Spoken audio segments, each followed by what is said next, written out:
Ada dua jenis pembangunan infrastruktur. Pertama adalah infrastruktur statis, dan yang kedua adalah infrastruktur dinamis. Pembangunan jalan tol, pelabuhan, bandara adalah kategori sebagai pembangunan infrastruktur statis. Sifat dari infrastruktur statis adalah penunjang kegiatan infrastruktur dinamis. Karena itu infrastruktur statis dibangun di banyak negara setelah siap pemakainya. Di Amerika misalnya di tahun 1940 sampai 1961, Amerika membangun infrastruktur statis besar-besaran.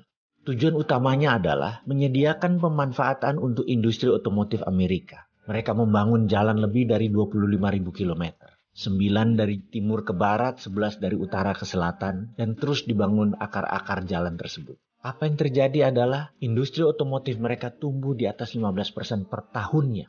Sisi lain negara Cina membangun infrastruktur statis di awal tahun 90-an hingga tahun 2010.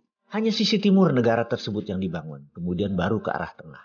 Karena sisi timur Cina adalah daerah produksi dan daerah pelabuhan untuk pendistribusiannya ke internasional. Membangunnya terbesar pun adalah jalanan dan rel kereta api. Tujuannya tak lain adalah mempermudah distribusi produk, mempermudah penunjang infrastruktur dinamis.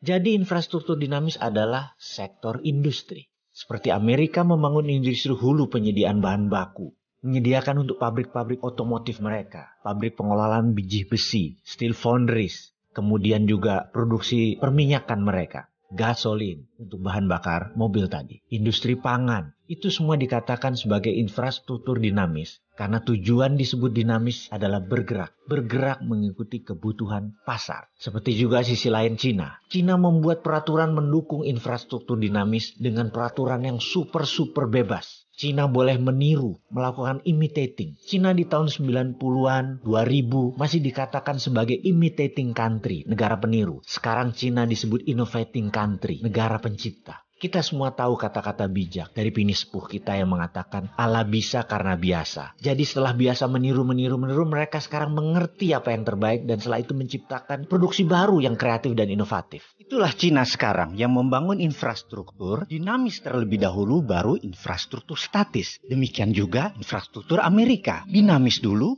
baru yang statis. Kalau di Indonesia